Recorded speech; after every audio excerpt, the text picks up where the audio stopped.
जय हिंद साथियों, पुनः एक बार आप सभी का स्वागत है नए वीडियो में। इस वीडियो में हम जानेंगे भूगोल। जो आप देखेंगे सुपर टेट की परीक्षा में आपके 10 अंकों के प्रश्न आपके यहाँ से आते हैं। तो इससे पहले हमने एक वीडियो डाला हुआ है टॉपिक वाइज सिलेबस के हिसाब से। अब आपको हम बताते हुए, पढ़ाते हुए, समझाते हुए चलेंगे मैप के हिसाब से, ताकि आपको अच्छे से समझ में आए। अगर आप एक बार अच्छे से देख और समझ लेते हैं तो आप देखेंगे कि आपको भूलने की नौबत नहीं आएगी। आप बस दोबारा आपको रिविजन करना ही होगा। तो पहले वीडियो में हमने आपको भारत के परिचय के बारे में बताया था। तो आप देखेंगे कि सबसे पहले प्राचीन समय में हमने बताया आपको कि जो पेजिया हुआ करता था उसको 33 सागर बीच में से काटती थी। उसके बाद जो ऊपर वाला भाग होता था अंगारा लैंड हो जाता है, और नीचे वाला गोंडवाना, और भारत आपका गोंडवाना लैंड के अंतर्गत ही आता है। और अब आपको ये बताया कि प्रायद्वीप किसे कहते हैं। तो जो 3 तरफ से जल से घिरा होता है उसे प्रायद्वीप कहते हैं।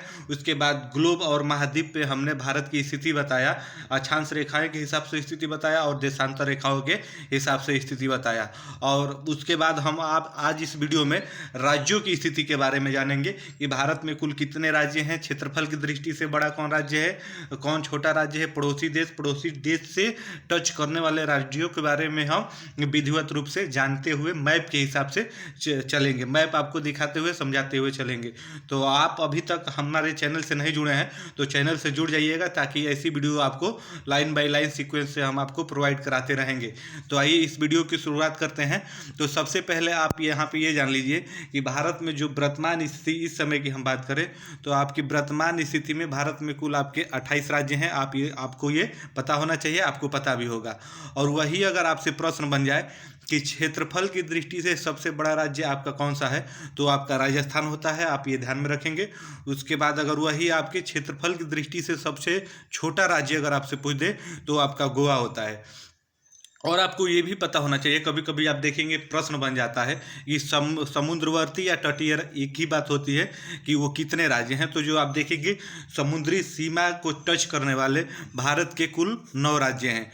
अगर आप मैप देखेंगे, जैसे यहाँ पे आप बनाया गया है, नीचे का जो भाग है वो हमने बनाया हुआ है, तो आप यहाँ पे देख सकते हैं। तो यहाँ पे गुजरात आपका पड़ता है आपके अरब सागर की तरफ, यानी पश्चिमी की तरफ।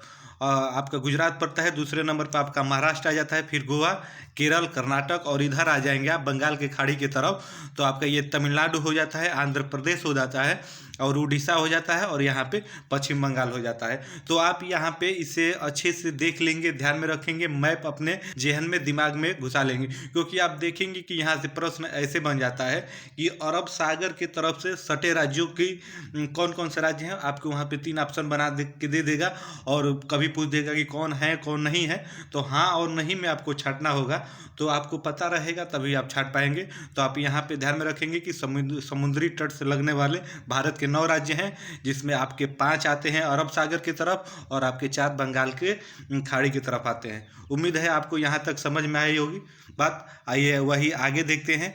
तो आगे आइए यहाँ पे कुछ तथ्यों को देख लेते हैं। तो सबसे पहले आप यहाँ पे ये समझ लीजिए कि अगर आपसे पूछ दे कि सबसे लंबी तट रेखा वाला राज्य आपका कौन सा है, यानी तट रेखा यानी जो समुद्री सीमा है, सबसे लंबी समुद्री सीमा वाला राज्य आपका कौन सा है, तो आपका गुजरात होता है। आप ये ध्यान में रखेंगे। प्रश्न आप देखेंगे यहाँ से डायरेक्ट आपको देखने को मिलते हैं।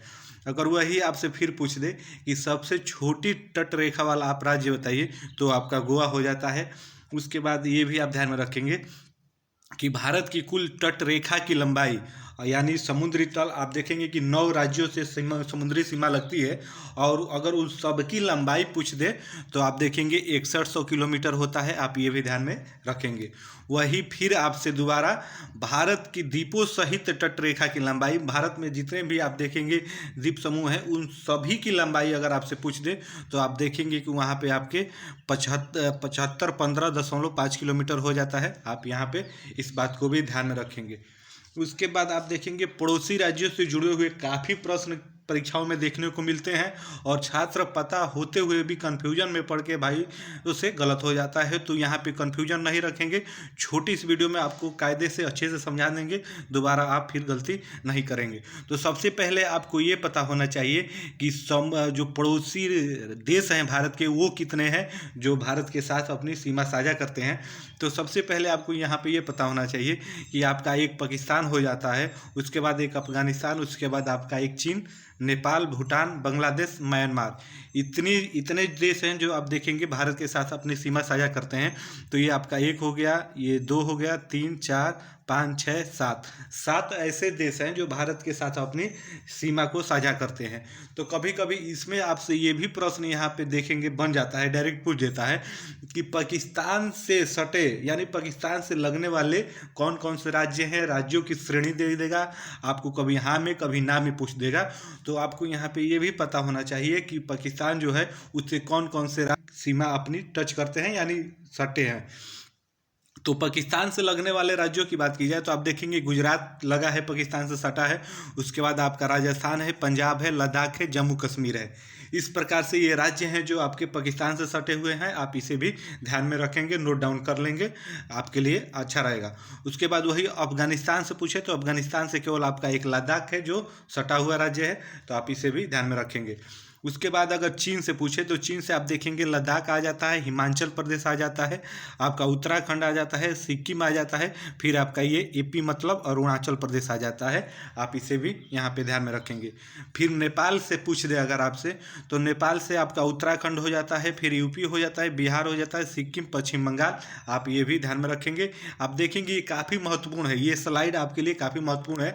आप एक बार अच्छे से देख लीजिए, समझ लीजिए और अपने नोटबुक में नोट कर लीजिए, क्योंकि आप देखेंगे यहाँ से प्रश्न बनते हैं, आपको जानकारी रहते हुए भी कन्फ्यूजन में गलत हो जाते हैं। तो आपको फिर बस कन्फ्यूजन नहीं रखना है, इसलिए हमने आपको एकदम एक ही जगह पे एक ही स्लाइड में लिख के आपको बता दिया है। अगर वही आपसे भूटान से पूछ दे तो भूटान आप देखेंगे सिक्किम के साथ अपनी सीमाएं साझा करता है। उसके बाद पश्चिम बंगाल, असम और अरुणाचल प्रदेश, आप ये भी ध्यान में रखेंगे। उसके बाद बांग्लादेश की बात आ जाए तो बांग्लादेश, पश्चिम बंगाल, असम, मेघालय, त्रिपुरा, मिजोरम, आप ये ध्यान में रखेंगे। वही म्यांमार से पूछ दे तो आपका अरुणाचल प्रदेश, नागालैंड, मणिपुर, मिजोरम। तो ये आपके लिए काफ़ी महत्वपूर्ण स्लाइड है, इसे आप लिख लीजिएगा, देख लीजिएगा, समझ लीजिएगा, क्योंकि आप देखेंगे यहाँ से प्रश्न आपको जरूर देखने को मिलते हैं। आइए आगे देखते हैं। तो आगे इस यहाँ पे कुछ महत्वपूर्ण तथ्यों को समझ लेते हैं। 16 राज्य ऐसे हैं जो अंतर्राष्ट्रीय सीमा बनाते हैं, अर्थात कहने का मतलब ऐसे हैं, भारत में कुल राज्यों की संख्या आपकी 28 है। आप यहाँ पे समझ लीजिए, सबसे पहले भारत में कुल राज्यों की संख्या आपकी 28 है, आपको ये पता होगा।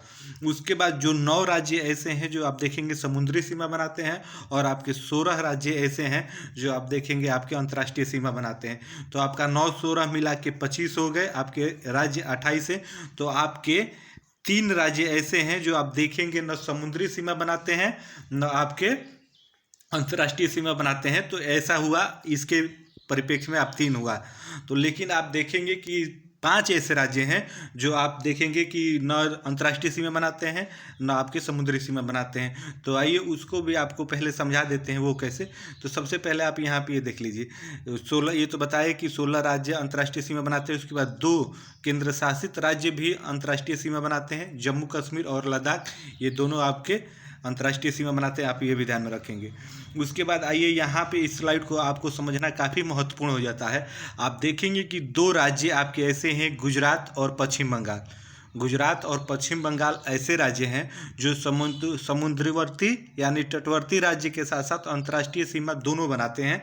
तो आपको इसमें भी ये काउंट किया गया है। तो इस प्रकार से आप देखेंगे कि ये बढ़ जा रहा है, तो यानी बढ़ जा रहा है। तो उसके बाद अगर इसमें से घटा देंगे तो उसके बाद आपका 3 2 5 हो जाएगा। तो इस प्रकार से आपके 5 ऐसे राज्य हैं जो न तो समुद्र के किनारे हैं और न ही अंतर्राष्ट्रीय सीमा बनाते हैं। तो आपके लिए ये महत्वपूर्ण हो जाए। ये 2 राज्य ऐसे हैं जो आप देखेंगे समुद्री सीमा भी बनाते हैं और अंतर्राष्ट्रीय सीमा भी बनाते हैं। तो यही आपके लिए काफ़ी महत्वपूर्ण हो जाता है, आप इसे नोट कर लीजिएगा और ध्यान में रखिएगा। आइए आगे वो समझ लेते हैं कि 5 कौन कौन से राज्य हैं जो न आपकी समुद्री सीमा बनाते हैं और न ही अंतर्राष्ट्रीय सीमा बनाते हैं। तो उन राज्यों की बात की जाए तो आप देखेंगे जो आपका हरियाणा राज्य है न वो समुद्री सीमा बनाता है और न अंतर्राष्ट्रीय सीमा बनाता है। उसके बाद आपका एक मध्य प्रदेश है, फिर आपका छत्तीसगढ़ है और फिर आपका झारखंड आता है, फिर आपका तेलंगाना आता है। तो ये 5 राज्य ऐसे हैं जो न अंतर्राष्ट्रीय सीमा बनाते हैं न आपके समुद्र तट से सटे हुए हैं। तो आपके लिए ये भी महत्वपूर्ण है। आपसे डायरेक्ट यहाँ पे प्रश्न ऐसे पूछ देगा कि वो कौन कौन से राज्य हैं जो न समुद्री सीमा बनाते हैं न अंतर्राष्ट्रीय सीमा बनाते हैं। तो इस प्रकार से प्रश्न आए तो आपको ये पता रहेगा, तभी आप लगा पाएंगे। तो आप इसे भी लिख लेंगे और ध्यान में रखेंगे, क्योंकि ये आपके लिए काफ़ी महत्वपूर्ण है। आइए वही आगे देखते हैं। तो आगे देखेंगे, आपसे यहाँ पे पूछा है, आप ध्यान में रखेंगे, इसे भी महत्वपूर्ण है। भारत सबसे लंबी अंतर्राष्ट्रीय सीमा आप देखेंगे बांग्लादेश के साथ, और वही सबसे छोटी अंतर्राष्ट्रीय सीमा की बात की जाए तो आपके अफगानिस्तान के साथ बनाती है। ये भी महत्वपूर्ण है, आप इस पॉइंट को ध्यान में रखेंगे। यहाँ से आप देखेंगे प्रश्न ऐसे बनेगा, आपसे पूछ देगा कि सब भारत से लगने वाली सबसे बड़ी अंतर्राष्ट्रीय सीमा किस देश की है। तो आपकी बांग्लादेश की है, और सबसे छोटी पूछे तो आपका अफगानिस्तान का है। आपके लिए महत्वपूर्ण है, आप इसे ध्यान में रखेंगे। वही आइए अगले पॉइंट को देखें। तो भारत की स्थलीय सीमा की अगर लंबाई पूछ दे, कभी कभी आपसे डायरेक्ट प्रश्न पूछ देगा कि भारत की कुल स्थलीय सीमा की लंबाई कितनी है, तो आप देखेंगे कि आपका 15,200 किलोमीटर है। तो ये भी महत्वपूर्ण है, आप इस पॉइंट को ध्यान में रखेंगे। अगर आइए वही कुछ और पॉइंट महत्वपूर्ण बिंदु देख लेते हैं। आप देखेंगे यहाँ पे ऐसे प्रश्न बनता है कि रेड क्लिफ रेखा, आप देखेंगे क्लिफ रेखा से आपके डायरेक्ट प्रश्न बनते हैं। यहाँ से आपसे ऐसे पूछ देगा कि रेड क्लिफ रेखा किस किस देशों के मध्य से गुजरती है। तो आपको ये बताना होता है किस किस देश को अलग करती है, गुजरती नहीं है, अलग करती है, आपको यही बताना है। तो जो आपकी रेड क्लिफ रेखा है, आप वो देखेंगे भारत और पाकिस्तान के मध्य है। उसके बाद दुरंड रेखा की बात की जाए तो आपके भारत और अफगानिस्तान के बीच है, आप ये भी ध्यान में रखेंगे। मैकमोहन रेखा अगर आपसे पूछे, डायरेक्ट प्रश्न बनते हैं यहाँ से, तो अगर मैकमोहन रेखा पूछे तो आपके भारत और चीन के मध्य से होकर गुजरती है, तो ये भी महत्वपूर्ण है। वही अगर शून्य रेखा की बात की जाए तो शून्य रेखा आप देखेंगे भारत और बांग्लादेश के मध्य से होकर गुजरती है। तो ये काफ़ी महत्वपूर्ण है, इन चारों पॉइंटों को ध्यान में रखेंगे, क्योंकि आप देखेंगे इस छोटे से स्लाइड से काफ़ी महत्वपूर्ण प्रश्न यहाँ से पूछे जाते हैं। आपको पता रहते हुए भी कन्फ्यूजन के तहत आपके गलत होते हैं, वरना आपको पता रहता है तो कन्फ्यूजन आप नहीं रखेंगे और इसे अपने कॉपी में नोट कर लेंगे, आपके लिए काफ़ी महत्वपूर्ण है। आइए वही आगे देख लेते हैं। पूर्वोत्तर भारत, जो पूर्वोत्तर भारत है उससे जुड़े हुए कुछ प्रश्न महत्वपूर्ण आपकी परीक्षाओं में बनते हैं, तो इसे भी हम जान लेते हैं। तो पूर्वोत्तर भारत, जिसे उत्तर पूर्वी राज्य के नाम से भी जाना जाता है, तो यहाँ से भी आपके महत्वपूर्ण प्रश्न बनते हैं। पूर्वोत्तर भारत में सबसे बड़ा राज्य अगर पूछ दे, अगर प्रश्न आपसे ऐसे बन जाए कि पूर्वोत्तर भारत का सबसे बड़ा राज्य कौन सा, आप बताइए, तो वो आपका असम होगा। और वही सबसे छोटा राज्य पूछ दे तो आपका सिक्किम होगा। ऐसे अगर पूरे भारत के सबसे छोटे राज्यों की बात की जाए तो पहले नंबर पर आपका गोवा आता है। पूरे भारत की बात की जाए, और अगर वही पूर्वोत्तर की बात की जाए तो आपका सिक्किम आता है। तो इधर ही आप देखेंगे 7 बहनों का समूह इन राज्यों को कहा जाता है, जिसमें आप देखेंगे मेघालय आ जाता है, त्रिपुरा आ जाता है, असम आ जाता है, और अरुणाचल प्रदेश आ जाता है, आपका नागालैंड आ जाता है, उसके बाद मणिपुर आ जाता है, उसके बाद आपका मिजोरम आ जाता है। तो आप देखेंगे कि ये 7 राज्यों का समूह है, जिसे 7 राज्यों का समूह 7 बहनें इसलिए कहा जाता है कि आप देखेंगे कि यहाँ की जलवायु, मौसम, प्राकृतिक संपदा, तमाम प्रकार की चीज़ें सिमिलर हैं, मिलती जुलती हैं, तो इसीलिए इन्हें 7 बहनों के नाम से जाना जाता है। और इसमें एक कन्फ्यूजन आप यहाँ पे ये हो जाता है बच्चों के बीच में, ये सिक्किम को भी आप देखेंगे 7 बहनों के रूप में शामिल कर लेते हैं बच्चे कन्फ्यूजन के कारण। तो नोट में इसीलिए हमने पहले अलग से आपको लिख के बताया हुआ है कि सिक्किम जो आपका राज्य है वो 7 बहनों के रूप में शामिल नहीं है। तो ये आपके लिए काफ़ी महत्वपूर्ण है, आप इसे ध्यान में रखेंगे, नोट करके कहीं लिख लेंगे। 7 बहनों के श्रेणी में, समूह में यही राज्य आते हैं, तो आप इतना ध्यान में रखेंगे। तो इस वीडियो में इतना ही। आगे हम अगली वीडियो में आपको केंद्र शासित प्रदेशों के बारे में बताएंगे, तो आप हमारे साथ बने रहिएगा, क्योंकि हमने सुपर टेट का क्लास लाइन बाई लाइन आपके सिलेबस के हिसाब से चालू कर दिया है। तो ये हमारी दूसरी वीडियो है लगातार, जो भारत का भूगोल है, भारत का परिचय है, उसके अंतर्गत। तो कैसी लगी वीडियो आप कमेंट करके ज़रूर बताइएगा। आगे की वीडियो पाने के लिए आप हमारे चैनल को सब्सक्राइब करके हमसे जुड़ जाइएगा।